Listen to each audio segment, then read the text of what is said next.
Hey everyone, welcome back to Social Republic, where we will decode the chaos of culture, one story at a time. I'm Dhruvi, and today we are diving into the tension-filled world of office politics, where the battle lines aren't drawn by seniority or job titles, but by birth years. Yes, we are talking about the ongoing workplace Cold War between millennials and Gen Z. It's not loud, it's not even dramatic, but it is real. And every Slack message, every email, and every coffee break carries echoes of this generational crash. On the one side, we have the millennials. Born between 1981 and 1996, these are the people who built side hustles before it was cool, romanticized hustle culture, and can turn burnout into a personality trait. They entered the workplace during recessions, economic crashes, and were told to be grateful to have a job.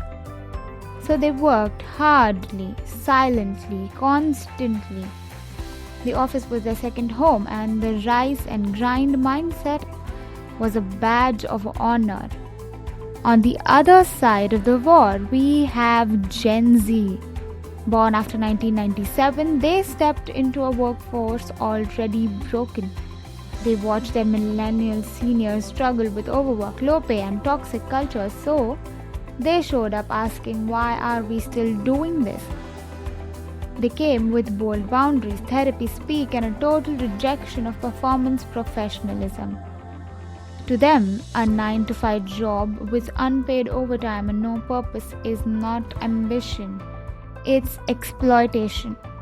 They don't want ping pong tables or pizza parties. They want respect, flexibility, and a job that doesn't mess with their mental health.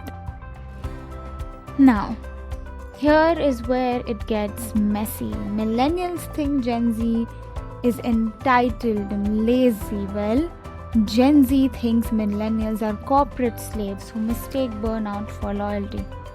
And both generations are constantly side-eyeing each other through passive-aggressive email chains, Gen Z TikToks, and boomer memes. It is a war of values and vibes. Millennials have sworn by email threads and Google Calendar invites. But Gen Z, they are missing meetings but posting memes about capitalism on their stories. Millennials will stay late if the job is demanding that, whereas Gen Z will clock out exactly on time and say, let's talk about work boundaries tomorrow during working hours. But let's not reduce it to just jokes and stereotypes. At the core, it's not laziness versus loyalty. It's trauma versus evolution.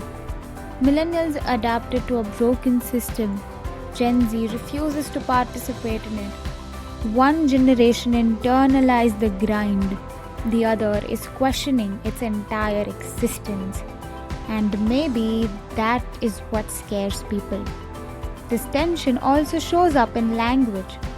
A millennial's just circling back as per my last email means, why haven't you done this yet?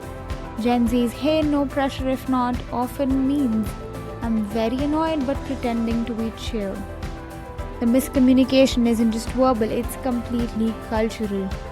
It's even emotional, and honestly, it is hilarious. Until it costs collaboration, respect, and productivity. So where do we go from here? Are we just going to keep mocking each other in Instagram reels, or can we actually build something better? The truth is, both generations have powerful tools. Millennials brought the digital shift, the side hustle revolution, the remote work culture.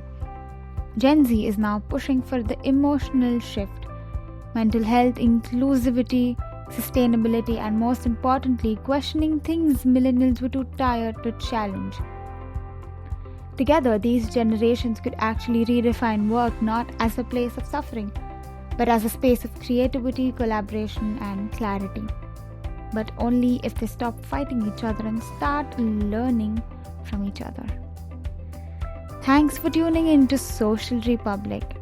Whether you are grinding away in an open office, working from your bed, or dreaming of quitting to become a full-time creator. Remember, the future of work isn't generational, it's intentional. So next time you feel annoyed by a Gen Z intern or your millennial manager, maybe don't roll your eyes and ask a question. Start the conversation. You might just find you're fighting the same system, just with different strategies. Don't forget to follow, share, and subscribe to this episode. I'm Dhruvi, and you were listening to Social Republic.